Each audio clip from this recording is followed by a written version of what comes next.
In the South China Sea, a new era of security is unfolding, not with gunfire, but with the signing of a landmark agreement. Japan is providing the Philippines with 6 advanced warships, signaling a major shift in the Indo-Pacific's balance of power.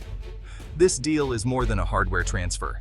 It's a strategic partnership forged by shared concerns over maritime sovereignty and freedom of navigation. For years, the Philippines has faced harassment near disputed territories, while Japan, with its own disputes in the East China Sea, recognizes the risks of regional instability. The principle of a free and open Indo-Pacific is central to both nations' interests.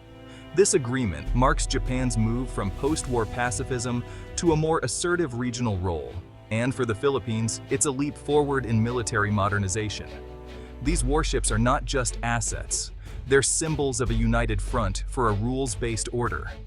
The deal challenges the old narrative of a US-China bipolar contest, highlighting the agency of regional players. Tokyo and Manila's partnership could inspire other Southeast Asian nations facing similar pressures. As of August 9, 2025, this agreement is a cornerstone in building a more resilient Indo-Pacific security framework. The world is watching as middle powers step up to shape their own destinies. This is more than a headline. It's a turning point. The stakes for regional stability have never been higher.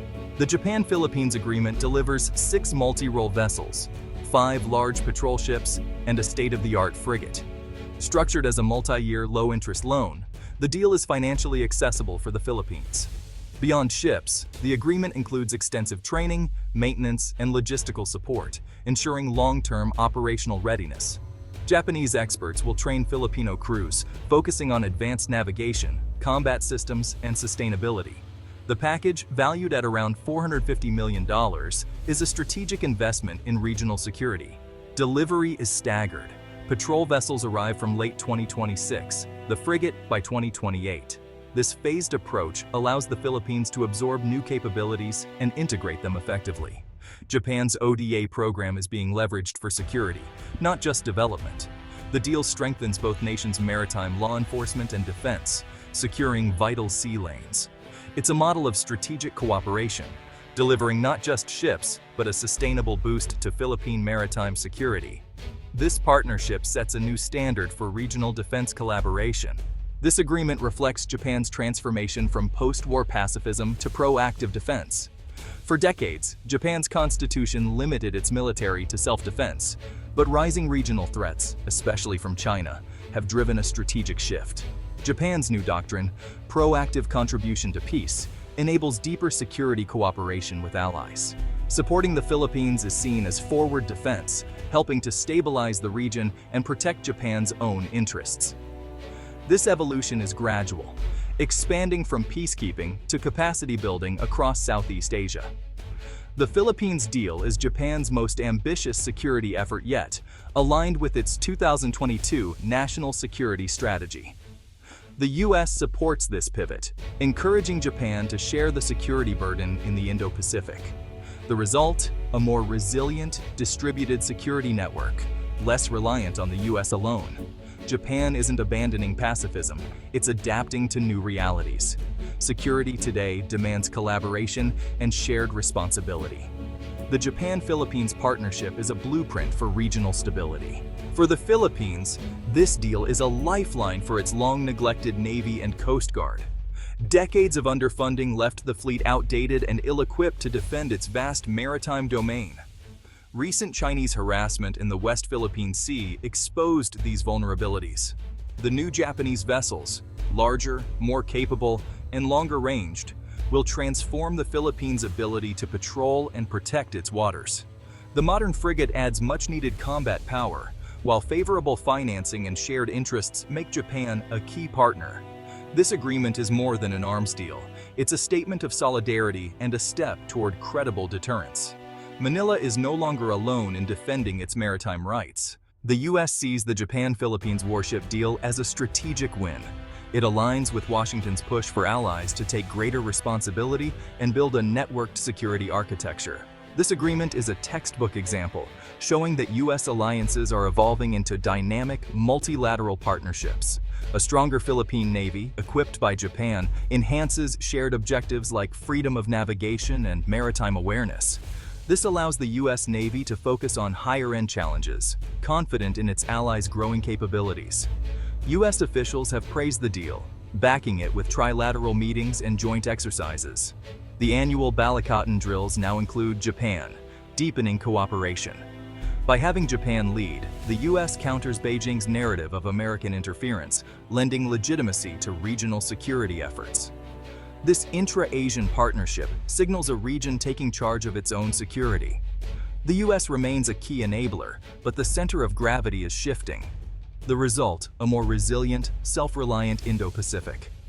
Washington's long-term strategy is being realized. The region is no longer just a stage for great power rivalry. It's shaping its own future. China's response to the Japan-Philippines deal has been swift and critical.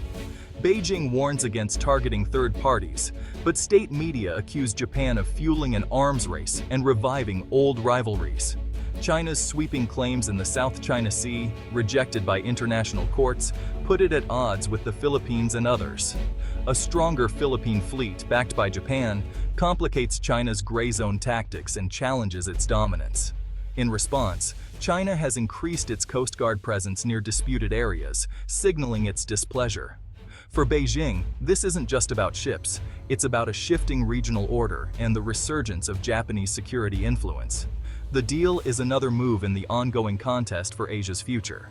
The Japan-Philippines Agreement exemplifies the rise of minilateralism in Indo-Pacific security. These small, flexible groupings, like the US-Japan-Philippines Trilateral and the Quad, allow nations to address shared threats without the constraints of formal alliances.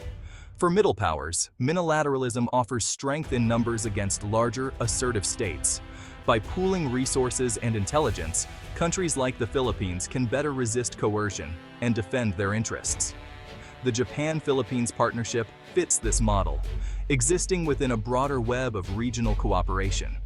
Australia, too, is deepening ties with the Philippines, conducting joint patrols and exercises. These overlapping initiatives create a resilient, multi-layered security network. The U.S. remains a key enabler, but regional states are taking more responsibility. The old U.S.-centric model is giving way to distributed leadership. The Japan-Philippines deal is a symbol of this new era, proactive, collaborative, and adaptive. Minilateralism is reshaping Asia's security landscape. The Warship deal is just one facet of a deepening Japan-Philippines partnership. Security cooperation now spans intelligence sharing, joint exercises, and capacity building in areas like cybersecurity and maritime law enforcement. A reciprocal access agreement is in the works, paving the way for joint training and deployments. Economic ties are strong. Japan is a top investor and development partner, funding major infrastructure across the Philippines. This holistic approach builds trust, resilience, and mutual benefit. The partnership also addresses non-traditional threats, with joint disaster relief exercises strengthening people-to-people ties. Together, Japan and the Philippines are building a comprehensive alliance for security and prosperity. Their cooperation is a model for the region.